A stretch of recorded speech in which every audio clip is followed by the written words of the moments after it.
Queria começar essa pregação contando para vocês obrigado Kennedy, um episódio da minha infância. Eu passei a minha infância na cidade de Erechim, no Rio Grande do Sul. A igreja que o meu pai pastoreava tinha várias turmas de escola bíblica para crianças na cidade.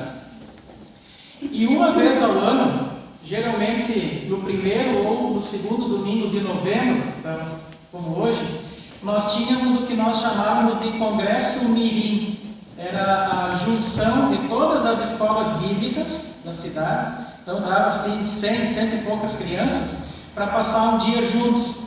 Começava com o culto, que era voltado para as crianças. Depois do culto tinha uma gincana bíblica, com tudo que as crianças aprendiam ao longo do ano. E o almoço sempre era cachorro-quente. Hoje, cachorro-quente tem em cada esquina, mas naquele tempo era assim algo, nossa, vai ter cachorro-quente. E à tarde tinha aquele tipo de brincadeira, corrida com a batata na colher, corrida de saco, guerra de travesseiro, eram umas coisas bem interessantes.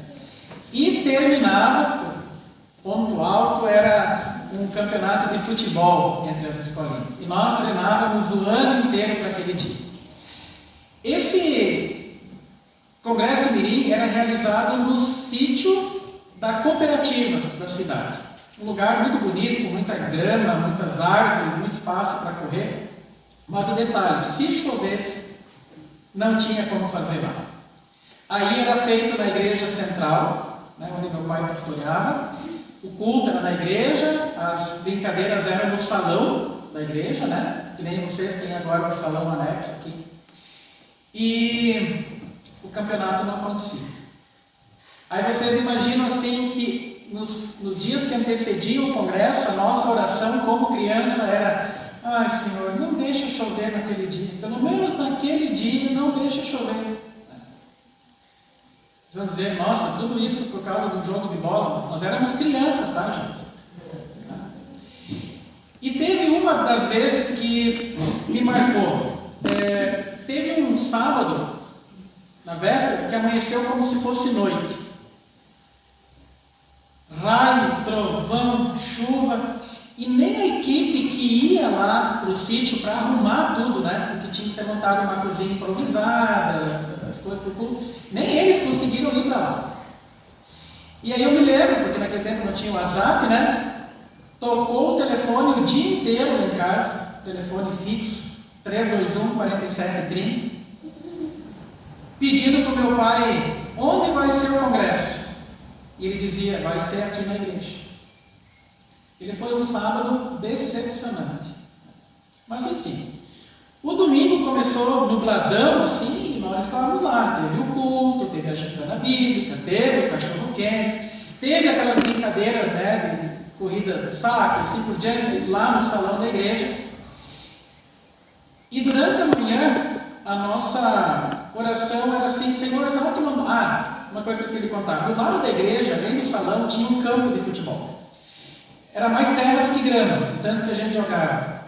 Mas a nossa oração era aberta, não tinha como jogar. E aí a nossa oração naquela manhã foi assim: Senhor, será que não dá para secar o campo? Tinha parado de chover. E naquela manhã começou assim, um sol tímido começou a aparecer. E aí foi vindo, e no fim deu um dia lindo, assim, e quando terminaram as gincanas ali na igreja, meu pai disse para a gurizada: agora vamos todo mundo lá para o campo, porque vai ter o campeonato. E olha, apesar do sábado chuvoso e domingo nublado, nós tivemos um dos campeonatos mais divertidos que eu me lembro, assim, como criança. Esses dias eu disse na colônia: eu não vou contar quem ganhou, mas aí alguns falaram: você não quis contar porque você perdeu, E nós tínhamos um time que era uma pedra no nosso sapato, e nós perdemos os pênaltis para ele. O nosso goleiro chutou o último pênalti para fora. Mas foi muito divertido, porque assim, não tinha mais perspectiva de que a gente pudesse jogar. E, cara, para quem é criança, você sabe o que é um dia aguardado durante o ano. Pense mais ou menos como vocês que são funcionários de uma empresa, quando chega o dia de vocês entrarem em férias, tipo, cara, lá na escola, a diretora diz assim: olha, cara, foram canceladas as férias. Isso foi cancelado o jogo de bola para vocês. Naquele dia nós aprendemos uma lição de que o sábado chuvoso e o domingo nublado não impediram Deus de mandar um sol lindo no domingo, capaz de secar o campo e de dar um dia muito legal para as crianças. Eu queria, se não é uma historinha de criança, isso tem um aprendizado para a vida. Trazendo isso para nós. Vale a pena a gente ter esperança quando as evidências da vida indicam o contrário? Ou dito de outra forma, as nossas expectativas em relação à vida geralmente são altas, né? E as perspectivas das evidências do momento geralmente são baixas. No meio disso tudo está a esperança. Como anda o nosso nível de esperança? É sobre isso que a gente vai refletir nessa manhã. Como anda o seu nível de esperança? Você não tem a impressão de que quando você era criança a sua esperança era maior em relação às coisas? E à medida que você foi crescendo, você se tornou menos esperançoso? É ou não é? Talvez por isso, essa seja uma das razões pelas quais Jesus disse que nós deveríamos ser que nem as crianças. Dentre várias coisas, as crianças têm mais esperança do que os adultos. Você vai dizer assim, talvez é uma esperança meio ingênua, mas é uma esperança. Se você olha à sua volta e vê as perspectivas do momento, e você percebe que o seu nível de esperança começa a cair, talvez drasticamente, eu sugiro então, se você é que nem eu, a gente olhar para um personagem da Bíblia cujo nome tem tudo a ver com esperança. Eu estou falando de Abraão. Você sabe o que significa Abraão? Pai de uma multidão. E ele permaneceu anos casado com Sara. Quantos filhos eles tinham? Nenhum. Vocês imaginam esse homem? Ele recebeu de Deus com 75 anos a promessa de que ele iria ser pai, de que o nome dele iria se cumprir. Aí vocês imaginam esse homem com 75 anos indo numa lojinha de artigo para criança, olhando body, olhando o carrinho de neném, e daí a atendente vem toda, né? Oi, bom dia, pois não, como é que é o seu nome? Pai de muitos filhos. Oh, que nome lindo, quantos filhos o senhor tem? Nenhum. Mas a minha esposa vai ficar grávida. Nossa, que história linda! E quantos anos tem a sua esposa? 65. Do ponto de vista humano, isso não parece loucura? Do ponto de vista da fé, isso se chamava esperança. Deus apareceu para Abraão com 75 anos e disse: eu vou te dar descendência. Passaram-se 11 anos. 11 anos e nada aconteceu. E aí a Sara chega para Abraão, naquele tempo, Abrão ainda, né? E diz assim: viu, Abraão, Deus não vai dar filhos para nós. Nós estamos 11 anos esperando. Quer saber? Vamos dar o nosso jeito.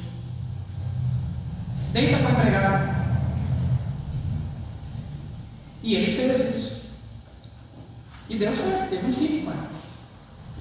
Mas vocês sabem que o jeitinho humano nunca dá certo, né? Nunca dá certo. E aí a empregada, a Agar, teve um filho e ela passou a desprezar a Sara, porque a Sara não podia ter. A vida no lar virou um caos.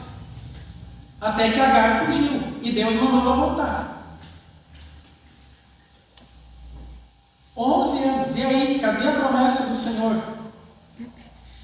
Abraão tinha alguma evidência, pensem, mulher estéril, eles de idade avançada, ele tinha alguma evidência humana para ter esperança? Não. E aí Deus aparece de novo para ele. 13 anos depois dos 11. Você tem noção do que é isso? Ele ficou 11 anos esperando. Depois mais 13 até Deus aparecer de novo. E disse, viu, na próxima primavera você vai ter um filho. Qual é a reação de Sara? Deus só pode estar de brincadeira com a gente. Eram 24 anos, gente. A gente muitas vezes ora por uma coisa e desiste na primeira semana. Ou isso só acontece comigo? E Abraão e Sara ficaram 24 anos esperando. Qual é a resposta de Deus para Sara? Tem alguma coisa demasiadamente difícil para Deus? Tem alguma coisa impossível para Ele? E Abraão permanece confiante. Sara, então, com 90 anos e Abraão com 100, eles dão à luz Isaque. E Abraão se torna pai. E sobre essa passagem da Bíblia, que não é conto de fadas, não é lenda, é história com H, é fato, o apóstolo Paulo tem uma expressão muito interessante. Na língua grega é um trocadilho, e eu gostaria de trazer para vocês nessa manhã. Ele diz assim: par eupida é eupide. Par eupida significa contra a esperança. É eupide em esperança. Vocês percebem que essas duas frases, elas se chocam? Elas são um paradoxo. Contra a esperança, ele teve esperança. Como assim? Contra a esperança, em esperança, ele creu. Episteusen. Contra a esperança, em esperança, ele creu. Ou como diz a Bíblia que vocês usam aqui, a versão de Almeida, a revista atualizada, ou a nova Almeida, Abraão esperando contra a esperança. Isso é um paradoxo, né, gente? Esperar contra a esperança. Abraão, o que Deus está dizendo, Abraão não duvidou quando ele tinha todos os motivos para duvidar. E o texto diz ainda que diante das evidências contrárias, ele não somente esperou, como ainda fortaleceu sua fé em Deus e deu glória a Deus, porque ele sabia que Deus era poderoso para cumprir o que Deus tinha prometido. Abraão não duvidou, esperou contra a esperança e Deus o coroou com o nascimento de um filho. E aqui vai um parênteses.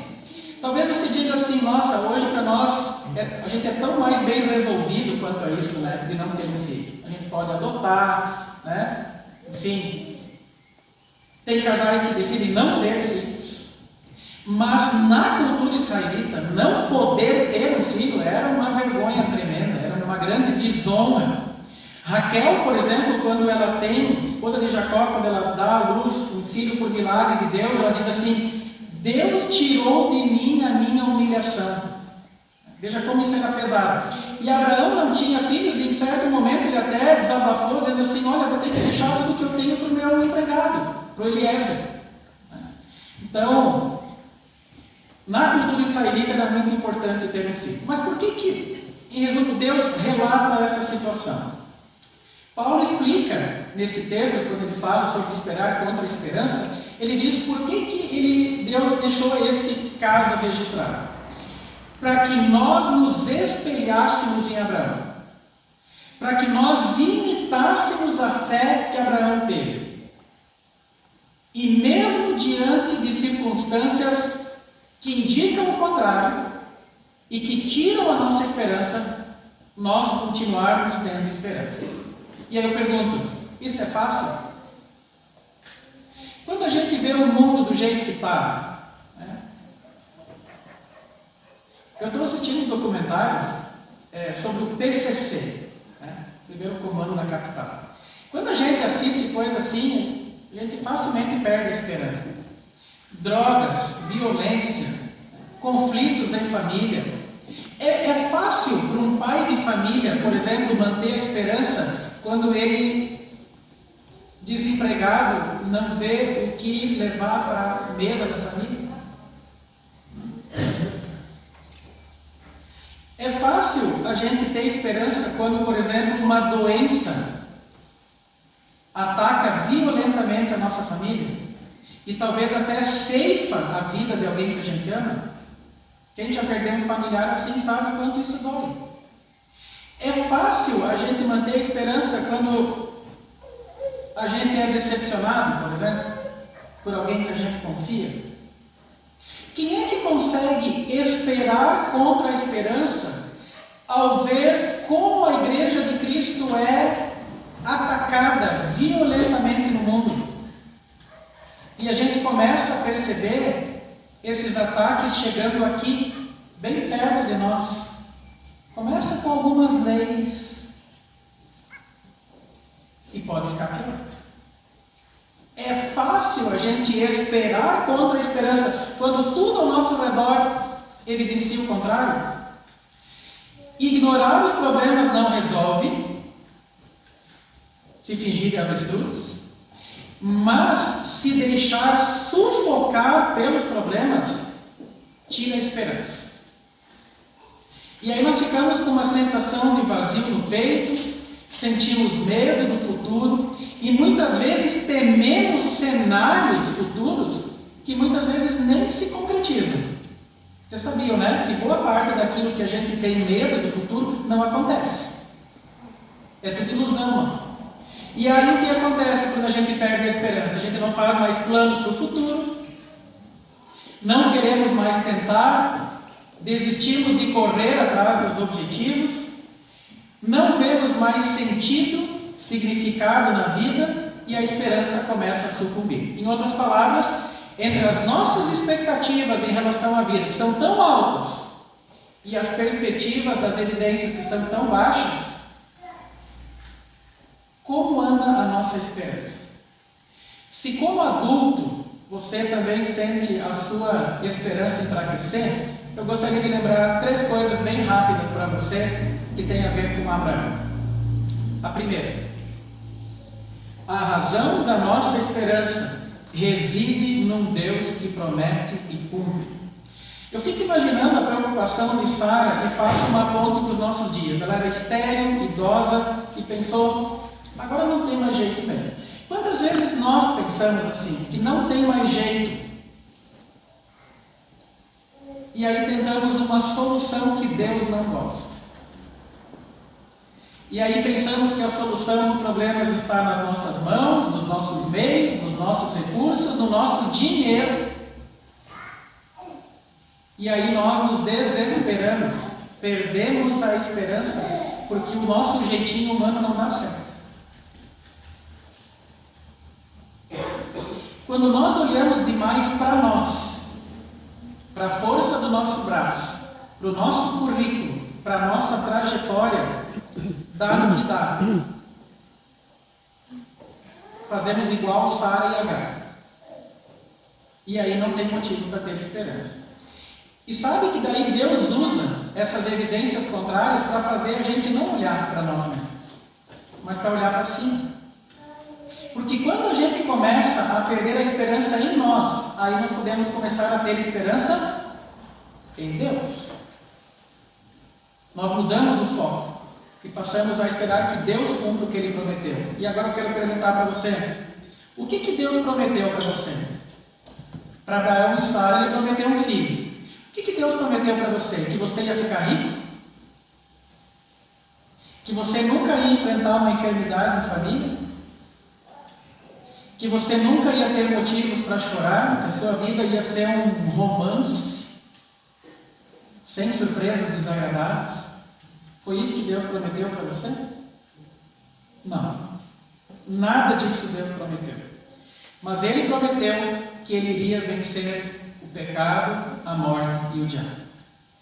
Ele prometeu que Ele iria cuidar de você e que Ele iria usar, inclusive, situações que você não gosta para cuidar de você. Mais ou menos como quando você leva o seu filho para vacinar. Ele não faz ideia, ele confia em você, vai junto e você leva ele para tomar uma agulhada. E ele fica pensando, o que é isso? Isso é amor? E você, como pai e mãe, diz, sim, isso é amor e cuidado. Deus prometeu andar com você nos momentos bons e maus. Diferente de nós que nos bons sim, nos maus não, ou vice-versa. Deus prometeu dar força quando você estivesse fraco. Deus prometeu dar sabedoria quando você não soubesse que decisão tomar. Deus prometeu dar perdão quando você errasse. E prometeu encher a estrada de retornos quando você tomasse a direção errada. Isso Deus prometeu. E Ele cumpriu? Ele cumpriu e continua cumprindo. Então a razão da nossa esperança, em primeiro lugar, não está em nós, está no Deus que promete e cumpre. Em segundo lugar, a razão da nossa esperança reside no Deus que em sua soberania e onipotência cuida dos seus. Ele está no controle. Vocês lembram quando o povo de Deus foi levado para o exílio na Babilônia? O cerco do exército babilônico para Jerusalém durou 2 anos. Nesse período, o povo não tinha nem mais o que comer. Crianças morreram e mães comeram o cadáver de seus filhos. Vocês têm noção do que é isso? Depois de 2 anos, o exército entrou e devastou tudo, arrasou a cidade. Destruiu não só a cidade, mas o templo também, que era a grande joia israelita. Corpos ficaram espalhados pelo chão. E milhares de milhares do povo de Deus foram levados para o exílio na Babilônia. Se você estivesse naquele momento no meio do povo, quais eram as evidências de que Deus estava no controle? 0. Abaixo de 0. E no meio daquele cenário, sabem qual é a promessa que Deus faz? Ele diz lá em Jeremias. Vamos ler juntos? Porque sou eu que conheço os planos que tenho para vocês, planos de fazê-los prosperar e não de lhes causar dano, planos de dar-lhes esperança e um futuro, planos de esperança e um futuro melhor. Deus nos lembra que quando tudo parece perdido, não está perdido para Ele. Então nós podemos continuar confiando que Ele está trabalhando em nosso favor e que Ele vai dar esperança e um futuro. A esperança, gente, não é apenas um sentimento passageiro ou uma coisa emotiva quando a gente assiste um filme e chora. Esperança é uma convicção profunda de que o nosso Deus é soberano e está no controle. Você lembra a pergunta do anjo do Senhor, que é o Filho de Deus, para Sara? Existe alguma coisa demasiadamente difícil, impossível para o Senhor? E eu pergunto, foi impossível? Foi difícil Deus vencer o pecado e o diabo? Não foi. Por isso, olha a pergunta do apóstolo Paulo em Romanos: aquele que não poupou a seu próprio filho, mas o entregou por todos nós, como não nos dará juntamente com ele e de graça todas as coisas? Se Deus venceu o pecado, a morte, o diabo, o que mais Ele não pode fazer e dar de graça para nós? Se nós temos um Deus assim, por que entregar os pontos? Por que se desesperançar? Nós vamos parar de sonhar, de planejar, de executar e lutar, sabendo que nós temos um Deus assim?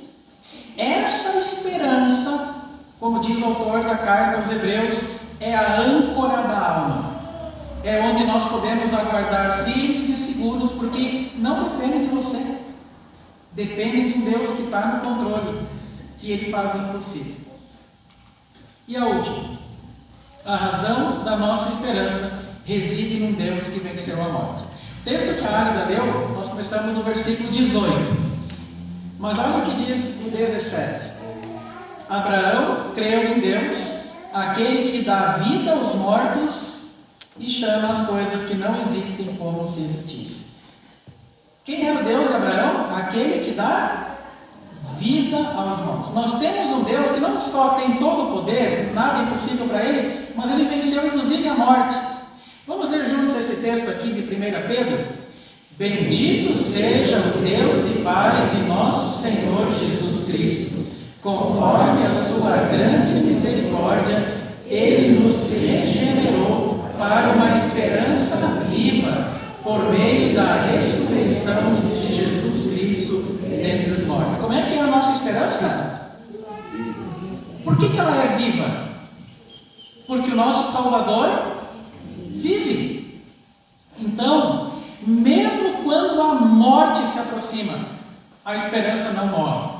O pessoal brinca que a gente não pode ter uma sogra de nome Esperança, né? Porque ela é a última que morre, né? Brincadeira? Então, vamos lembrar o seguinte: nem quando nós morremos a esperança se vai, porque daí ela vira certeza. Mesmo quando a morte se aproxima, nós podemos ter razão para ter esperança. E o apóstolo Paulo lembra, porque a nossa esperança não se limita às evidências dessa vida. Ela vale para a eternidade, por causa da ressurreição de Jesus dentre os mortos. Então, o recado de hoje, bem simples, é: espere contra a esperança. Entre suas altas expectativas e baixas perspectivas das evidências, mantenha sua esperança no Senhor, porque Ele promete e cumpre, porque Ele tem todas as coisas na mão dEle, nada fugiu do controle dEle. E em terceiro lugar, porque Ele venceu, inclusive, a morte. Se Deus não abriu ainda uma janela, porque a porta está fechada, espere, porque Ele pode abrir. Bem fácil. E eu quero terminar contando uma história. Conta-se, é uma lenda, que na Idade Média havia um cristão que foi acusado de um crime que ele não cometeu, um assassinato. O verdadeiro culpado era um cara da alta sociedade, uma pessoa influente. E todo o circo foi armado para acusar o cristão, que era um coitado, e defender o verdadeiro criminoso, que era um figurão. Tudo estava armado para incriminar ele, inclusive o juiz. No dia do julgamento, o juiz, simulando um julgamento justo, disse assim: eu sou um homem muito religioso e eu vou dar a oportunidade de você escolher qual vai ser a sua sentença. Eu vou escrever 2 papeizinhos, numa palavra culpado e no outro a palavra inocente. E aquele papel que você escolher vai ser o seu destino. Oh, que lindo! Só que o juiz escreveu a palavra culpado nos 2 papéis. Qual era, do ponto de vista humano, a chance desse homem escapar? Quais eram as evidências para ter esperança? E esse homem orou e disse: olha, Deus, eu estou nas tuas mãos, eu sei que eles querem me levar para a forca, mas eu sei que o Senhor pode salvar a minha vida. E na hora de pegar o papel, Deus o iluminou de tal forma que ele pegou o papel, botou na boca e engoliu. E aí aquilo começou: nossa, e agora? Como é que nós vamos saber qual era a sua sentença? Eu disse: é muito simples. Abra um outro papel aí, veja o que está escrito. O contrário disso é o que eu engoli. E o homem acabou sendo inocentado, libertado. Por mais difícil que seja uma situação, não deixe de ter esperança. Não entregue os pontos, não desista. Quais eram as evidências daquela sexta-feira sombria e escura que Jesus morreu? E nós sabemos o que aconteceu naquele domingo de Páscoa. Quais eram as evidências para Abraão e Sara? E veio Isaac. E de Isaac veio Jesus, o seu Salvador. Seus dias estão nublados.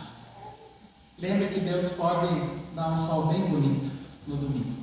E eu quero terminar com um versículo, pastor Giovanni, que eu ouvia meu pai terminar todas as pregações dele. Ele dizia: e o Deus da esperança vos encha de todo gozo e paz no vosso crer, para que sejais ricos de esperança no poder do Espírito Santo. Seu nível está baixo? Deus pode encher. Só Ele. Amém. Vamos cantar: conheci o mundo